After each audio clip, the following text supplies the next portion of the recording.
Welcome to Little Steps, Big Gains and a video on what the heck occupational therapy is. So while my little guy is so ready to teach, because that's where he often is, we need to stop and talk about what the heck I do. And this is really important because a lot of times people assume I am a physical therapist or a physiotherapist depending on where you're from. And I actually have my master's in occupational therapy. So let's talk about that. But first, let's talk about my team. We have speech therapy. If you hear the letters SLP, it usually stands for a speech and language pathologist. And people will come in admissions and say, I know how to talk. And I get to sit down and explain they have so much more to offer. So speech therapists not only can help you with your ability to communicate, but also swallowing for safety as well as your cognition. And they are so educated and skilled at isolating specific parts of the brain that might help you. Even I need speech therapy. We all do. Please take advantage of that service if you have the opportunity. Then we have physical therapy or physiotherapy. Most people know what physical therapists do, but I also want to stop and explain that they are so much more than personal trainers. And I don't want to insult anybody, but physical therapists are extremely educated, usually having their doctorate degree. And so an individual might be walking, and yet they're looking at their gait, and they're analyzing what's their pelvis doing. How about their heel strike, their stride length? Let's analyze those legs. Where specifically is our weakness? How are we doing with our transfers, getting in and out of bed? Physical therapists are extremely educated and skilled. Okay, so then people will say, all right, so I've got kind of like the cognitive component, I have the physical component. I don't really need occupational therapy.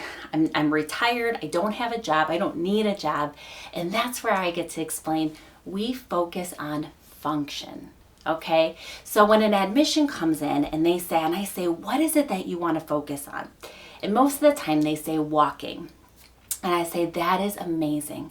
We will work on walking, but where do you want to walk to? Why is that so important to you? Where does that play in your life? We break it down and we really kind of talk and we realize, well, I want to be able to go to the bathroom. I want to walk there. I'm tired of pressing this call button. I'm tired of waiting. You know, it's embarrassing to have my family there. I want to be independent in toileting. And that's when I say, that is amazing. That is what we will work on. Getting your dignity back in the bathroom. So we also, occupational therapists, may work on the ability to get in and out of bed. You know, maybe if we're dizzy at the edge of the bed when we go from laying to sitting, which often happens, we might stop, educate, talk about pumping our hands, pumping our heels, which is really good to do if you get dizzy. Wait till that blood pressure calibrates. We may stand up to go to the bathroom and walk, and if we have Parkinson's, we're kind of frozen. And then we can talk about what's called a step prediction strategy, which is in my video on tips for freezing with individuals with Parkinson's. So it might sound like a physical therapy thing, but step prediction strategies can get us to the bathroom safer. All right, we get there, we're trying to manage our clothing, and we're really struggling with balance and the ability to kind of bring ourselves back and to manage our clothing. And so occupational therapists look at that and say, we need to focus on balance. So here we have physical components with functional goals. That is what an occupational therapist is. So we are all necessary in very unique ways to help you. Now, before I end this segment, I'd like to read a quote, and I did not write this, okay? This is a quote by another occupational therapist. Her name is Katie Mary. This was her answer when she was asked, what is occupational therapy to you? When people ask me what OT is and what we do, I tell them this. Picture a wall in front of you, as far to the left, as far to the right, and as high as you can see.